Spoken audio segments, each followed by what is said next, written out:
ئایا کۆنترین دەقی ڕاهێنانی ئەسپ کە لە مێژووی مرۆڤایەتیە بناسرێت پەیوەندی بە کوردەوە چییە؟ لەگەڵمان بن بۆ قسەکردن لەسەر ئەم مژارە تایبەتە.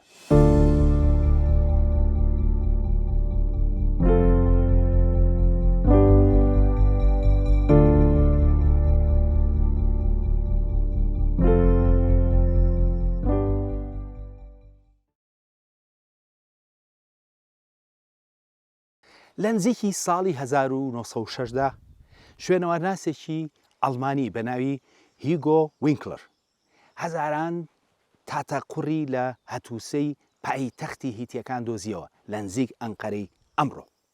لە ناویاندا تاتەقوڕێکی تیا بوو کە دەقی کۆنترین ڕاهێنانی ئەسپی لەسەر بوو کە لە مێژووی مرۆڤایەتیدا ناسرابێت. لەو سادەوە چەندین توێژینەوە لەسەر ئەم دەق و تاتەقوڕە کراوە، بەڵام هەندێک لایەنیشی هێشتا بە لێڵی ماوەتەوە.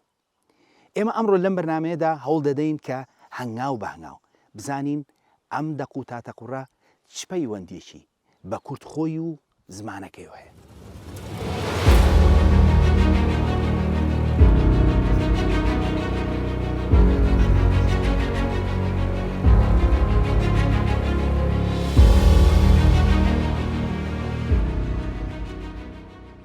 ئەم دەقە تەمەنی نزیکی 3400 ساڵە و کۆنترین دەقە لە مێژوودا کە هەتاوەکو ئەمڕۆ دۆزرابێتەوە سەبارەت بە ڕاهێنانی ئەسپ. لەبەرەوە گرنگی و بەهایەکی تایبەت و گەورەی هەیە بۆ توێژەران لە هەموو جیهاندا. وەگاماژەمان پێکرد دەقەکە لە پایتەختی هیتیەکان لە شاری هەتووسە کە دەکەوێتە نزیک ئەنقەرەی ئەمڕۆ دۆزراوەتەوە. لەبەرەوەی کە دەقەکە لەلایەن تیمێکی ئەڵمانیەوە دۆزراوەتەوە، لەبەرەوە بەشێکی زۆری توێژینەوە زمانەوانیە سەرەتاییەکان کە نزیکەی 100 ساڵێکە دەستیان پێکردووە لەلایەن ئەڵمانەکانەوە کراوە و ئەمڕۆژ تاتەقوڕی ئەو دەقە هەر لە مۆزەخانەیەکی ئەڵمانیدا هەڵگیراوە. مرۆڤ کاتێک کە بیر لە مێژووی ئەم دەقە دەکاتەوە سەری سوور دەمێنێت. ئەم دەقە نزیکی 2000 ساڵ پێش دەرکەوتنی ئیسلام و 1400 ساڵ پێش دەرکەوتنی ئاینی کریستیان نووسراوە. لەبەرەوە بۆ تێگەیشتن لەم تاتەقوڕ و دەقەکەی سەری دەبێ بگەڕێینەوە بۆ سەردەمی دێرین و سەرەتای چیرۆکەکە. سەرەتای چیرۆکەکەش ئەو سەردەمەیە کە بۆ یەکەم جار لە مێژووی مرۆڤایەتیدا ئەسپ ماڵی کراوە.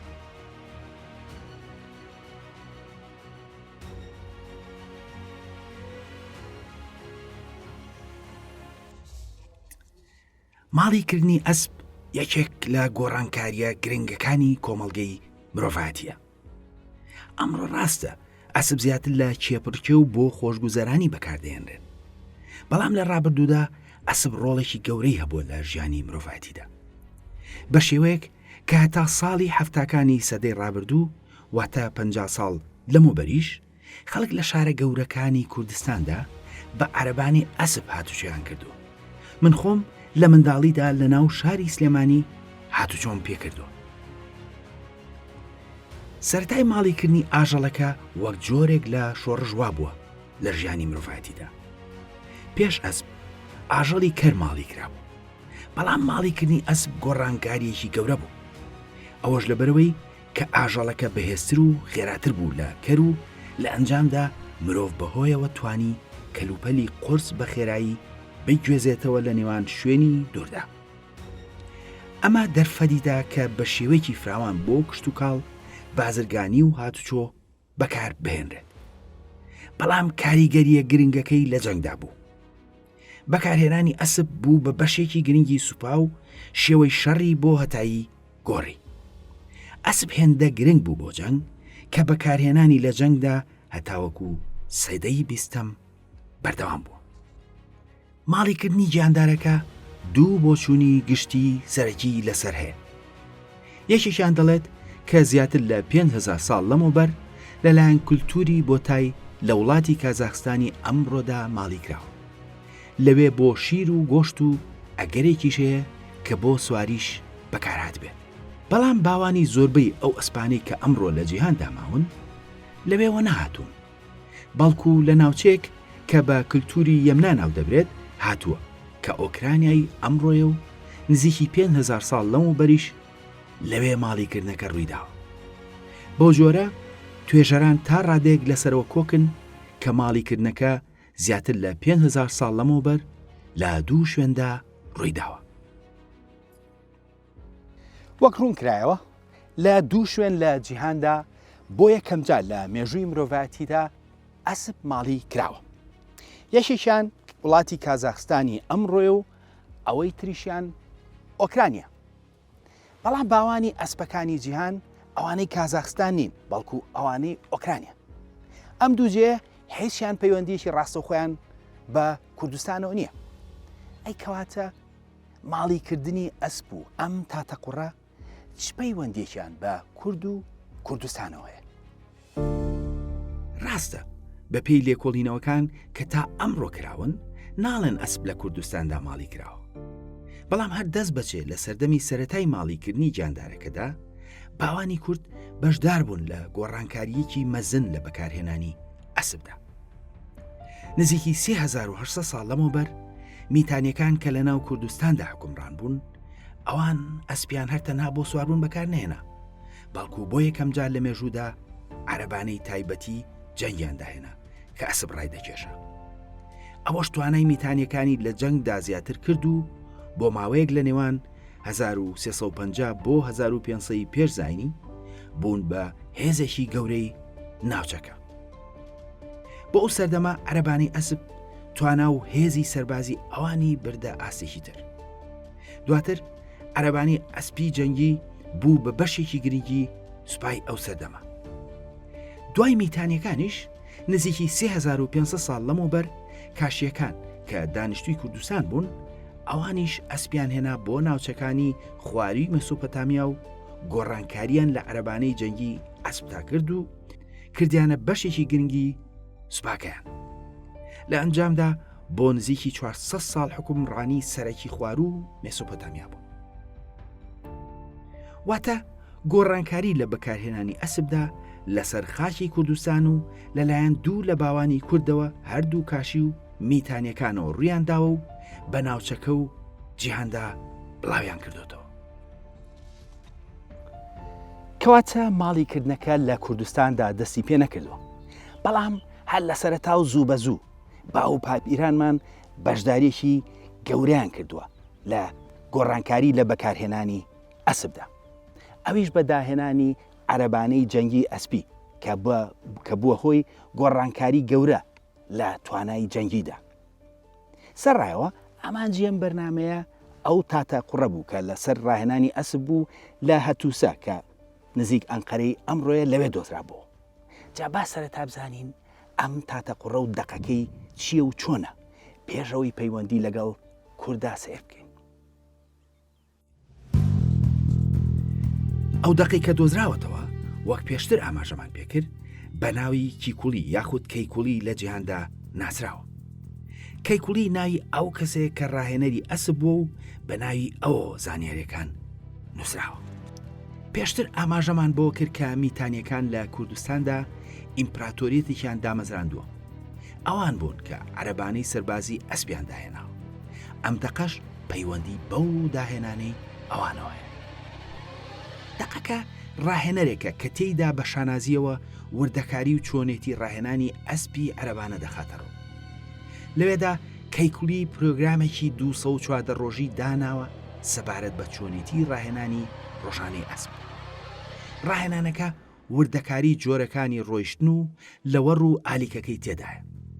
بۆ نمونە چ جۆرە ئالیکێکی پێ بدرێت و چۆن خوێت تێکەڵی ئاویان ئالیکەکەی بکرێت. هەروەها چۆن لەو ماوەیەدا بایەخ بە ئەسپەکە بدرێت. کەیکولی تەنانەت کاتەکانی ڕۆژ کە ڕاهێنانەکانی تێدا دەکرێت دەست نیشان دەکات. بەو جۆرە کەیکولی پرۆگرامێکی پسپۆرانە دادەنێت بۆ ئەسپ. بەڵام دەبێت ئەوە بزانرێت کە پیشەی ڕاهێنەری ئەسپ پیشەیەکی گرنگ بووە لەو سەردەمەدا. ڕاهێنانی ئەسپ وەک زانستێکی تایبەتمەند مامەڵەی لەگەڵدا کراوە و ئەو خەڵکانەی کە ئەو پیشەیان هەبووە وەک چینێکی بەرزی کۆمەڵگە و ناوس باش سێکراون. ئەوەش بەهۆی کاریگەریان لەسەر توانای سوپا. گرنگی دەقەکەی کەیکوڵی لەوەدایە کە دەقێکی تەواو زانستیە و نزیکی 1970 دێڕە و زانیاری زۆر ود لە خۆ دەگرێت. ئەمڕۆ زۆربەی پەرتووکەکان لەسەر ڕاهێنانی ئەسپ سەرەتا ئاماژەیەک بە دەقەکەی کەیکوڵی دەکەن. ڕاهێنانەکەی کەیکوڵی هێندە نایابوو ورد نووسراوە، توێژەرێک بە ناوی دکتۆر ئان نایلند لە ساڵی 1991 بۆ 1992 هات لە ماوەی 214 ڕۆژدا هەمان ڕێچکەی ڕاهێنانی ئەسپی کەیکوڵی دووبارە کردەوە. دکتۆر ئان لە پەرتووکێکدا وردەکاری تاقیکردنەوەکانی لەسەر ڕاهێنانەکەی کەیکوڵی خستە ڕوو، زانایی کەیکوڵیشی دووبات کردەوە لە ڕاهێنانی ئەسپدا. من زۆر جار دەڵێم کە کوردستان خاکی سەرەتای پایە بنەڕەتیەکانی شارستانیەتی مرۆڤایەتیە.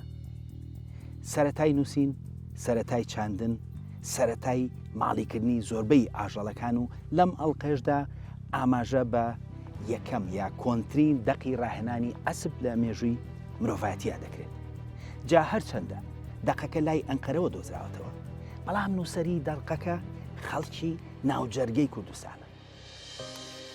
نووسەری دەقی کەیکوڵی خەڵکی کوردستان بوو، ڕاهێنانەکە لە ناو میتانیەکاندا داهێنراوە.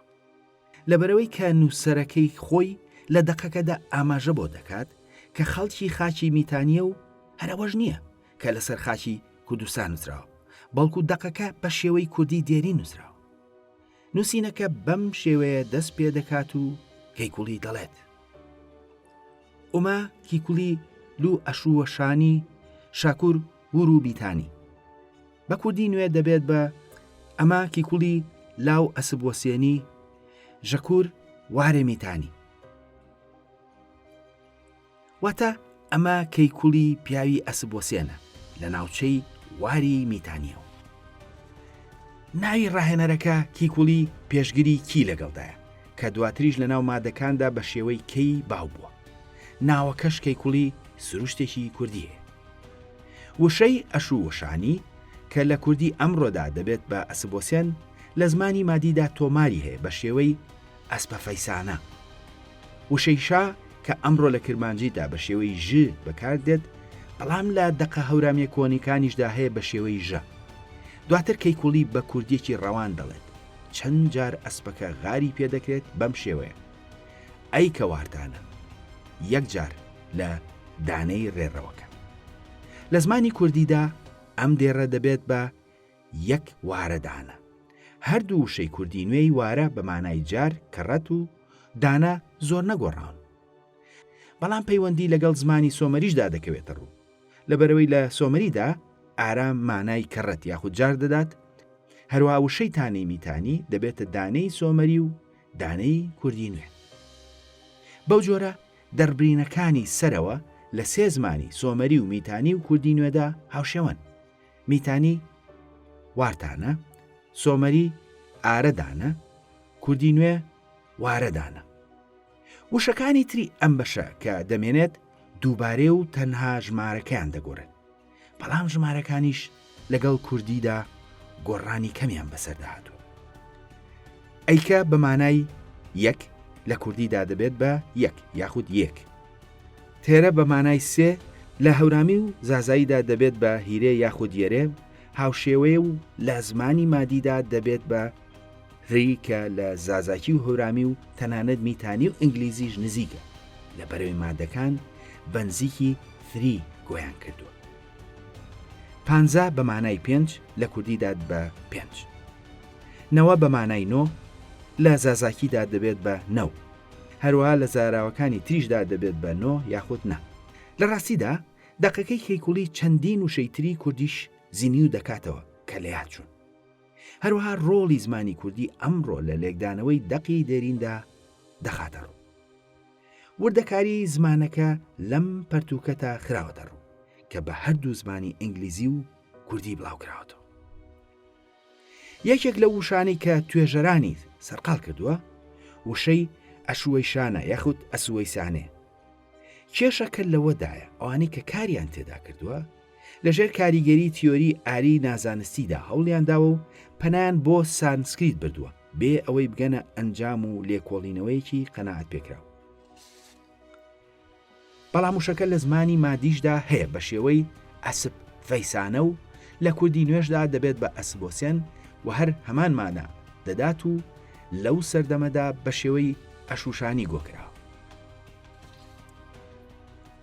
کەواتە ئەم دەقات تەمەنی 3400 ساڵە و بە زمانی کوردی دێری نووسراوە و هەروەها وشەکانی ناودەقەکە بە تۆزێک هاوکاریەوە زۆربەی کورد دەتوانێت لێی تێبگات.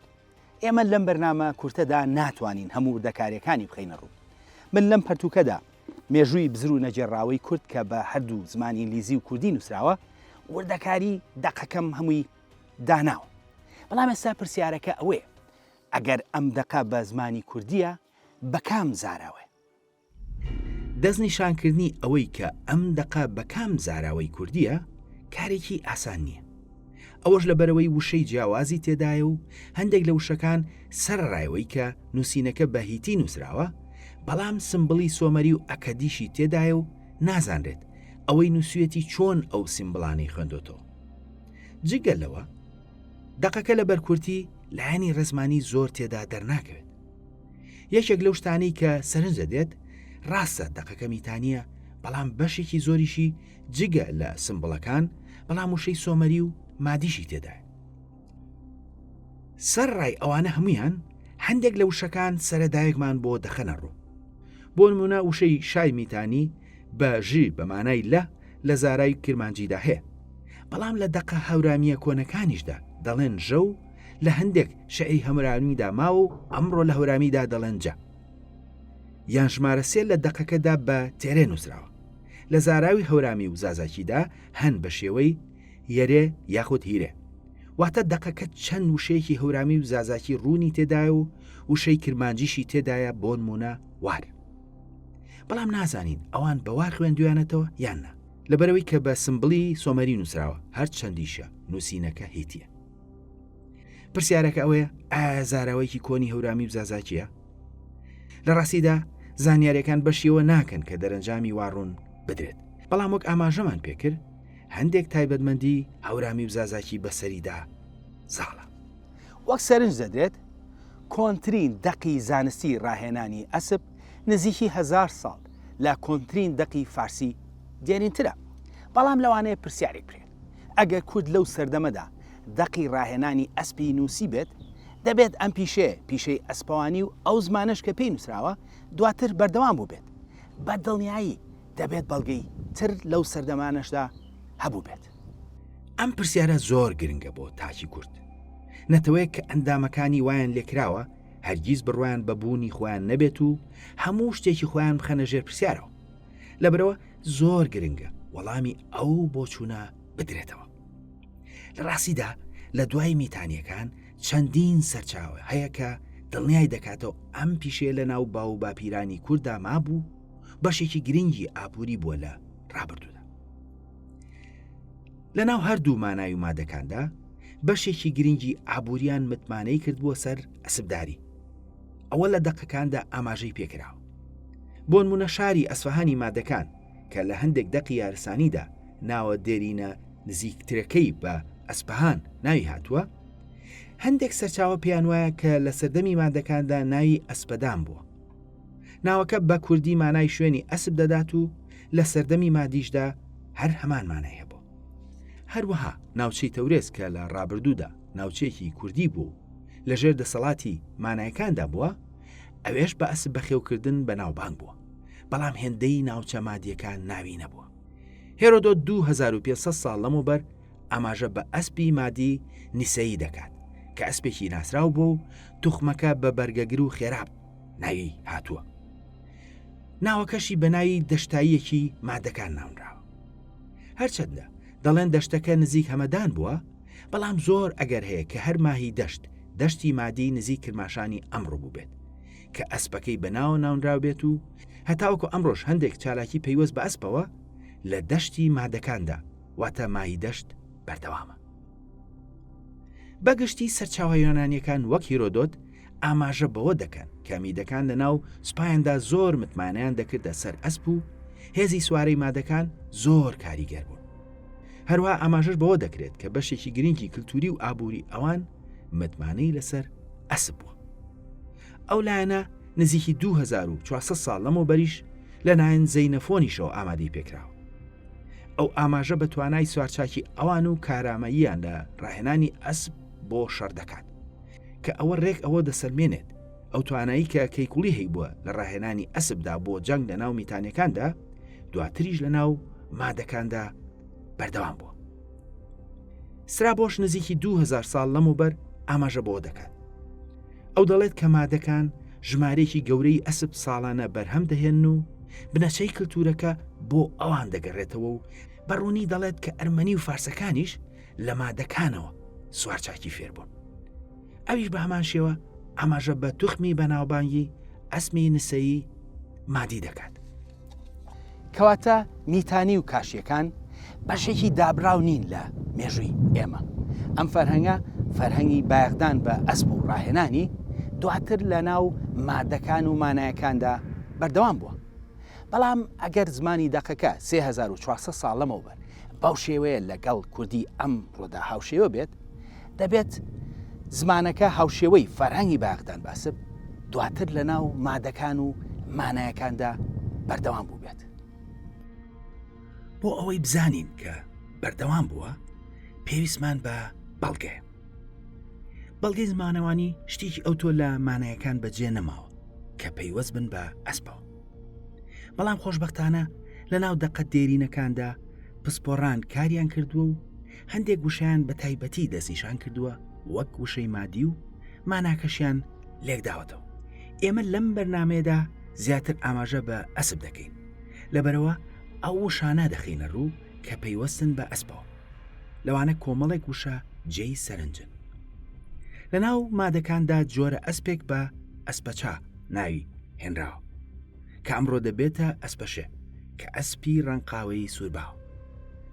لە ڕاستیدا وشەی ئەسپی کوردی ئەمڕۆ بنشەگەی دەگەڕێتەوە بۆ سەردەمی سۆمەری و هوری و هەل لە ناو باو باپیرانی کووردا ناوەکە دروست بووە.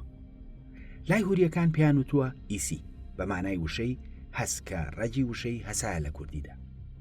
سۆمەریەکان بە ئەسب دەڵێن سیسی، وشەکە مانای هەسای کوردی دەدات و دووبارە کراوەتەوە واتە بە کوردی ئەمڕۆ دەبێتە هەساس. دیارە سۆمەریەکان وشەکان لە هوریەکان وەرگرتووە و دووبارەیان کردوەوە. دواتر لە سەردەمی مادەکاندا ناوەکە کراوە بە پێی هەستاو بووە بە هەسەپا یاخود ئەسپا کەوا دەردەکێت لە هەسەپاواتە پێی هەستاو ناوەکە دروستکرابێت. هەروەها بەشێکی بەرچاوی ئەو وشانی کە ئەمڕۆ بە زمانی مادی دەستنیشان کراون و پەیوەستن بە ئەسپەوە لە کوردیدا نەگۆڕاون یاخود کەم گۆڕاون. ئەمانە چەند نمونەیەکن. وشە مادیەکان وشەی بەرامبەریان لە کوردیدا. ئەسپا دەبێتە ئەسب. ئەسپە ئەستا بە ئێسکی ئەسپەوە لە کوردیدا دەبێت بە ئەسب هەستی. ئەسپە بارە ئەسب سوار لە کوردیدا ئەسپە بارە واتە بارێک لەسەر پشتی ئەسپ. ئەسپان ژیرە خاوەن ئەسپێکی ژیر لە کوردیدا دەبێتە ئەسپان ژیرە. ئەسپۆکە بە مانای ئەسپۆکە یاخود ئەسپی بچووک لە کوردیدا ئەسپۆکە نازناوی بچووکردنەوەی ئەسپە. زەڕی ئەسپە خاوەن ئەسپی ڕەنگزێر زێڕی ئەسپە خاوەن ئەسپی ڕەنگزێر لە کوردیدا. ئەوانە تەنها چەند نمونەیەک بوون و لە ڕاستیدا چەندینی تر هەن. کەواتە لە دوای میتیانەکانیش لە ڕووی زمان و پیشەوە ئەسپەوانی پیشەیەک بووە کە بەردەوام بووە لە ناو ماد و ماناییەکاندا. ئەو بەردەوامیە لە زمانەکەشدا ڕەنگی داوتەوە و زمانی مادی بەڵگەیەکی ڕوونە بۆ گرنگی ئەسپ لە ناو مادەکاندا. کەواتە لە ڕووی زمانەوانی و تواناشەوە ئەسپەوانی بەشێکی گرنگی ژیانی مادەکان بووە و ئەوان بەو تایبەتمەندیەش ناسراو بوون. بەڵام پرسیارێک دێتە پێشەوە، ئەگەر ئەمە کاری باو باپیرانی ئێمە بووە، چۆن ئەم زانست و زانیاریە لە ناوماندا بزر بووە و دواتر بەردەوام نەبوو و شوێنەواری نەماوە؟ تایبەتمەندی کورد لە ئەسپدا لە هەندێک ناوچەی کوردستاندا ماوەتەوە. ئەمڕۆ ناوجەرگەی میدیای دێرین کرماشان بەناوبانگە بە ئەسپی کوردی ڕەسەن و فێستیڤالێکی ساڵانە لەوێ دەکرێت بۆ هەڵبژاردننی باشترین ئەسپی کوردی لەسەر خاکی میدیای دێرین. ئەسپی کوردی لە کرماشان و ناوچەی ئەسفەهان کە ئەسپەدانی سەردەمی مادیە و ناوەکەی بەپێی هەندێک سەرچاوە مانای شوێنی ئەسب دەدات بایەخی زۆری پێدەدرێت. ئەمڕۆ ئەسپی کوردی لە وڵاتی ئێراندا بە شێوەیەکی فەرمی دەستنیشان و تۆمار کراوە و هەوڵێک هەیە کە لە ئاسی جیهانیشدا ئەسپی کوردی تۆمار بکرێت. گرانە بزانرێت کە ئایا ئەسپی نیسەیی کە توخمێکی ئەسپی مادی سەردەمی ماد بوو سەرچاوە دێرینەکان ئاماژەیان پێکردووە باوانی ئەسپی کوردی ئەمڕۆ بێت. لەبەرەوەی دڵنیاکردنەوەی ئەو بابەتە بەراوردی لایەنی بۆ ماوەی گەرەکە.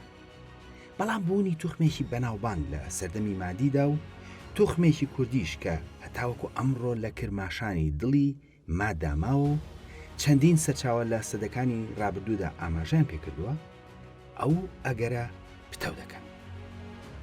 زۆر ئەگەر هەیە کە هەر هەمان جۆر بێت بە تۆزێک گۆڕانەوە. لە سەردەمی مادەکاندا ئەسپی نیسەیی لە هەموو ڕۆژهەڵاتی ناوەڕاست و لە ناو ڕۆم و یۆنانەکانیشدا بەناوبانگ بوو تا ڕادێک وەک پیرۆز سیرکراوە. ئەو پیرۆز سیرکردنێ کە زۆر کەساتی ناوداری ئەو سەردەما پێکهاتەی ناوەکان وشەی ئەسپی تێدا بوو. بۆ نمونە ئەسپە میترا واتە ئەسپی میترا و چەندین ناوی تری هاوشێوە. ئەسپ بە شێوەیەک لە سەردەمی دێریندا بەسراوەتەوە بە مادەکانەوە کە یۆنانیەکان بە لەوەڕی ئەسپیان گوتووە مادیک بەپێی قسەی سرابۆ لەبەرەوەی کە ئەو لەوەڕە لە وڵاتی ماد یاخود کوردستان زۆر بووە. ئەم فیستیڤاڵی کرماشان بۆ ئەسپی کوردی پێشینەی هەیە و لە سەرچاوەکاندا ئاماژەی پێکراوە. بۆ نمونە نزیکی 200 ساڵ لەمەوبەر ڕاوڵسن سەبارەت بە ئەسپی کوردی دەڵێت کە ئەسپی کرماشان کە مەبەستی لە کوردیە ئەسپێکی بەناوبانگ بووە لە هەموو ئێراندا. بەپێی هەندێک سەرچاوە ناوچەی کرماشان هەتاوەکو سەرەتای سەدەی 20م ئەسپی کوردی دەنات بۆ هندستان و ئەسپی ئەوان لە هەموو شوێنێک بە هەن وەردەگیرە. لە سەرەتای سەدەی 20مدا کورد بەگشتی ژمارێکی زۆر ئەسپی بەرهەم دەهێنا و لەلایەن ناتەوەکانی دراوسیان بە ئەسبدارێکی باش دانراوە. لە هەندێک حاڵەتی تۆماری دەگمەندا هێزی سوارەی کوردیش نزیکی 200 ساڵێک لەمەوبەر ئاماژەی پێکراوە. ئەو هێزە کوردیە وەک هێزێکی گرنگ مابوونەوە تا سەردەمانێکی نزیک. خاتوونێکی گەڕۆکی ئینگلیز بە ناوی لیدی شیلد ئەزمموی خۆی لە ساڵی 1856دا لەگەڵ ئەوەدا دەخاتە ڕوو وێنەیان دەکێشێت و دەیکاتە وێنەی سەرەکی پەرتووکەکەی و ئەو دەڵێت دیمەنێکی نایابە کاتێککە 300 بۆ 400 سوارەی کورد لە کاتی جوڵە و دەست پێکردنی پەلاماردا.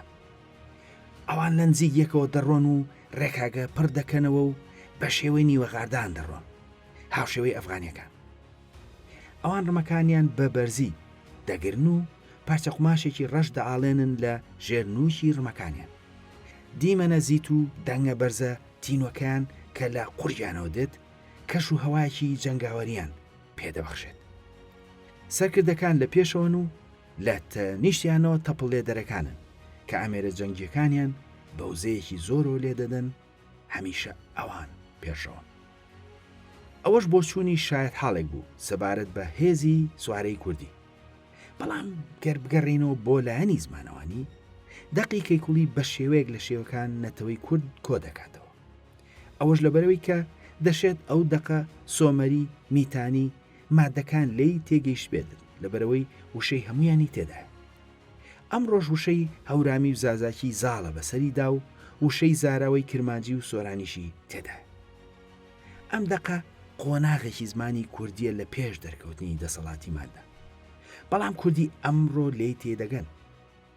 دۆزینەوەی ئەم دەقە کۆی هەموو ئەو درۆیانە هەڵدەوەشێنێتەوە کە سەبارەت بە کورد و کوردستان و شارستانێتەکەی دەگوترێت. لەبەرەوەی هیچ نەتەوەیەک نییە لەسەر گۆی زەوی ئابە و شێوێ زمانەکەی دوای 3400 ساڵ بە نزیکی وەک خۆی مابێتەوە. لە هەمان کاتدا دەقێکی پێنووسرابێت کە لە ئاستێکی جیهانی و زانستیدا باڵا بێت. لە ڕاستیدا دەقی کەیکوڵی هەر نەتەوەیەک وایە ئەوە گەورەترین بایەخی پێدەدا و دەیکردە هەواڵێکی گرنگی جیهانی. بەڵام هەر زمانی دەقەکە نییە کە گرنگە، بەڵکو ئاسی زانستی دەقەکە هێندە گرنگە کە ناسنامەی دروستی نەتەوەی کوردمان بۆ دەخاتەڕ. پرسیارەکە ئەوەیە، ئایا کورد ڕاستی ناسنامەی دروستی خۆی زانیوە؟ ئەمڕۆ کورد نەتەوەیەکی دابراوە لە خۆی و لە ناسنامەکەی. ئەو لە 100 ساڵی ڕابردوودا ناسنامەیەکی درۆینەی لە دەرەوە بۆ دروستکراوە و ئەویش ئەو ناسنامە درۆینەی قوبوڵ کردووە.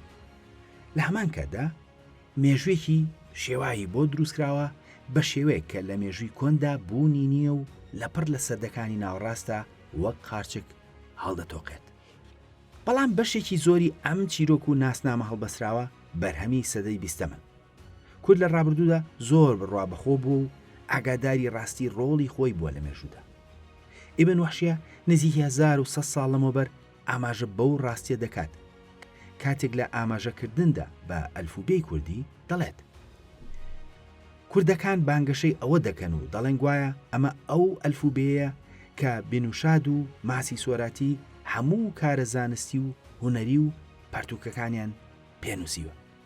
دەبینرێت کورد گوتویانە کە پیرمەندە گەورەکانی وەکو بێنووشاد و ماسی سۆرەتی هەموو کارە زارنسەکانیان بە زمانی کوردی نووسیوە.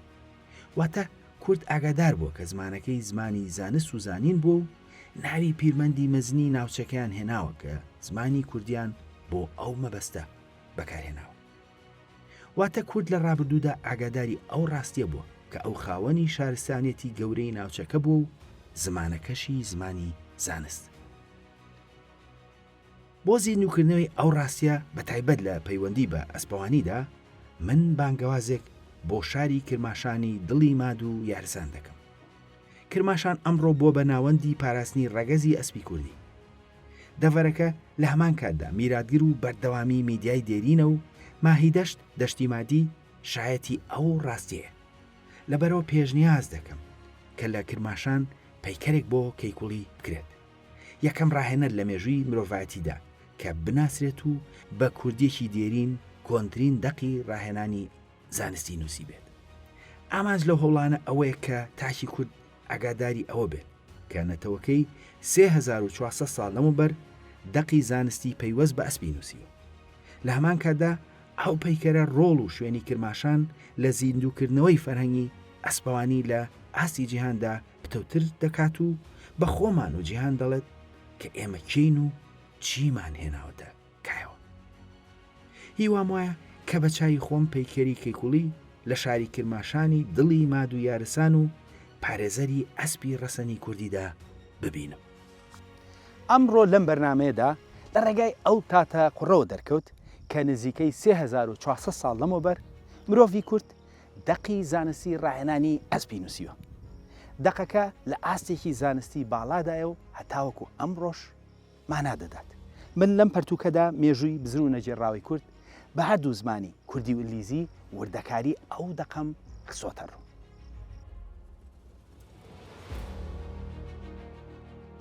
هەر لایەنی زانستی نییە کە گرنگە، بەڵکو لایەنی زمانەوانیشی. زمانی دەقەکە سەردەمێکی دێرینی زمانی کوردی دەخاتە ڕوو.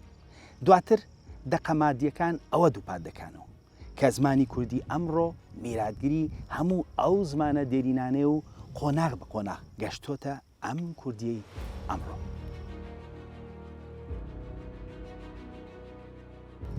دەقی کەیکوڵی ئەوە دووپات دەکاتەوە کە بوونی توخمێکی ڕەسەنی کوردی ئەسب هەر لە خۆی نییە و پێشینەیەکی دێرینی هەیە و هەروەها کرماشان وەک میراتگیری فەرهەنگی مادی باو باپیران لە زۆر ڕۆ دەکەوێتە ڕوو بە تایبەتی لە بواری ئەسپەوانیدا. پاراستن و بەردەوامیدان بە ئەسپی ڕەسەنی کوردی بەردەوامیدانە بەو شارستانیەتە دێرینە.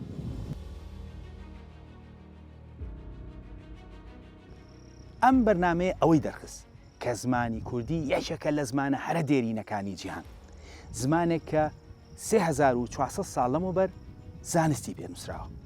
بەرنامەی خۆناسین دەیەوێت ئەو ڕاستیە بە خۆمان و نەوەکانمان بناسێنێت. ئەوەش بە ئامانجی خۆناسین وەک ئەوەی کە هەبووین و هەی، نەک وەک ئەو ڕوخسارە درۆینەی لە 100 ساڵی ڕابردوودا بۆمان دروستکراوە. تا بەرنامەیەکی تر خواتان لەگەڵ.